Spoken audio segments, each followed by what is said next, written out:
Some animals are good at keeping us company and some others are better left alone. But where do you draw the line? How do you know it's okay to have some animals at home while it's better to keep others at a distance? Is it our natural instinct, or is it something else entirely? I mean, I definitely like to avoid bringing any kind of tigers home or lions because I know they could eat me. But then again, you also see reports of dogs biting and attacking humans, and yet they're called man's best friend. So where is the boundary?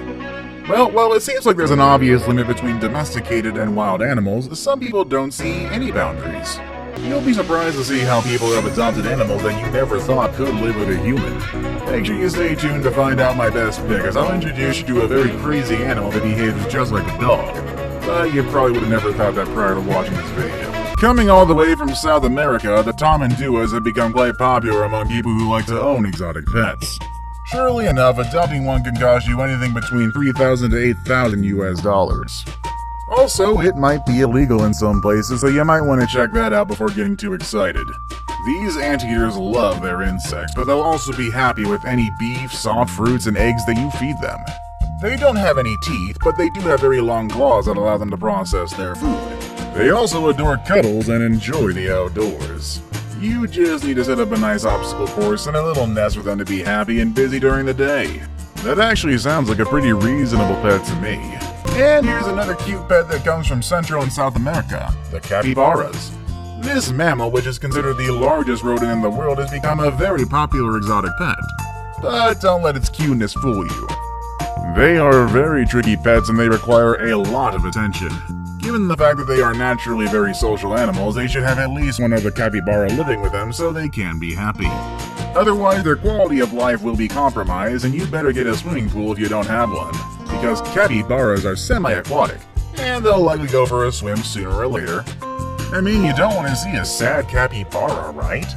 They need their water to stay happy. Like I mentioned earlier, they're the largest rodent alive today, so expect them to be a bit taller than 50 centimeters and they will weigh around 30 kilos. So you're gonna need a huge space if you want to enclose them. It actually sounds like a ton of work, but what you gonna do? And here is yet another exotic pet. This one comes all the way from Australia and New Guinea.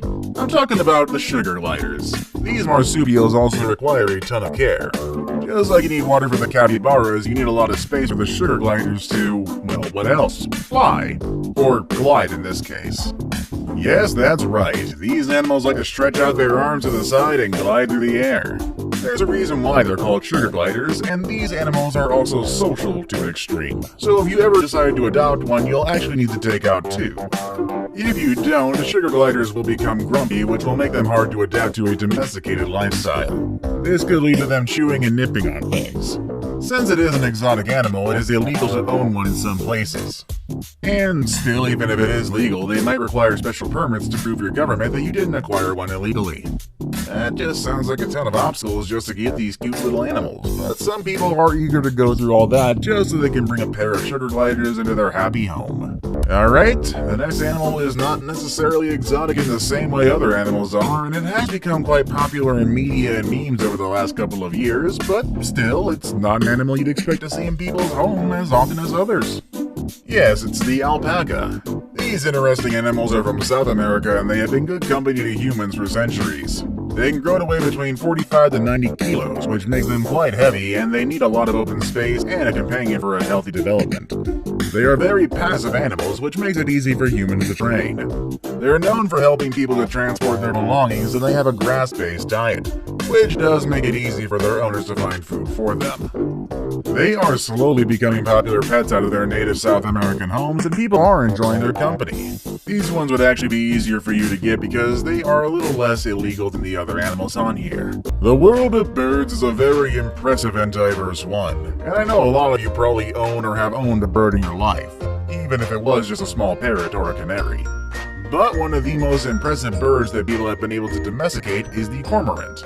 There are even stories of French painter Henri de Toulouse-Lautrec who had a cormorant. They would sit and have an absinthe together, which I actually think is very interesting. I'm curious how that went, actually. I never thought about sharing a drink with my dog, let alone a bird, and I don't think that's actually legal, technically. However, this story reflects on how these birds have been company to humans throughout history. In Asia, they've been trained for a long time to be able to catch fish.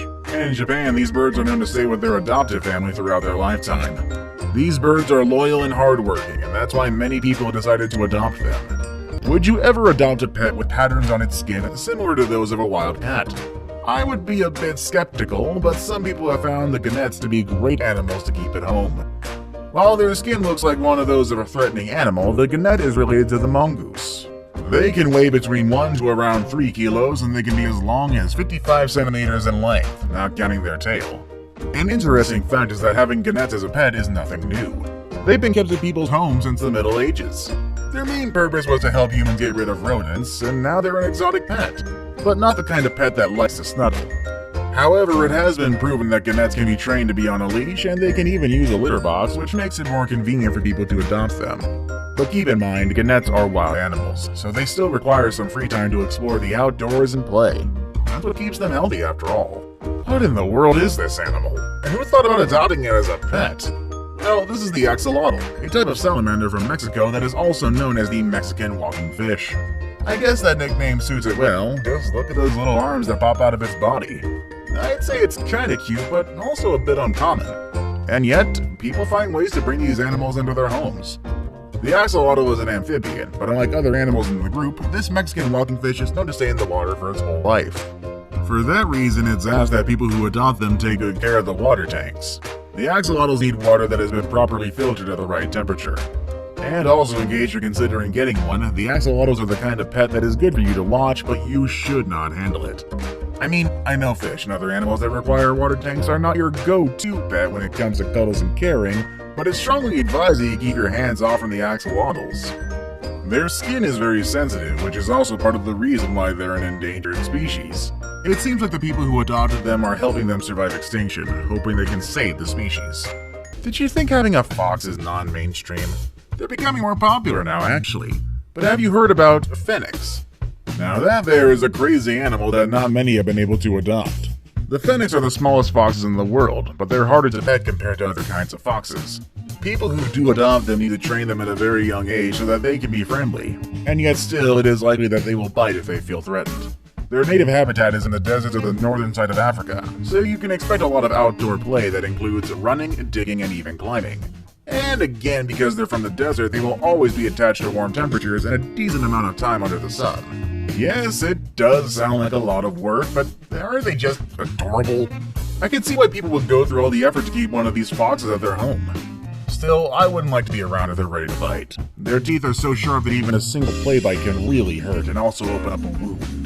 In case you haven't watched my other videos, I want to bring back a story about a man named Kevin Richardson who got along so well with the hyenas, and that is just shocking in its own right. If you have watched The Lion King or documentaries about animals, you'll know that hyenas are not the friendliest of animals, despite the fact that they laugh a lot. And yet, Kevin managed to become part of their family after 15 years of interacting with them. Kevin's story is pretty cool, but it's actually not the only case of a human being able to get along so well with this wild animal. In Nigeria, there is a group of nomads that were able to domesticate and take control over some of these animals. They keep them chained and muzzled, and they say that the animals enjoy it. They even claim the hyenas hug their tamers and even sit on command just like dogs do.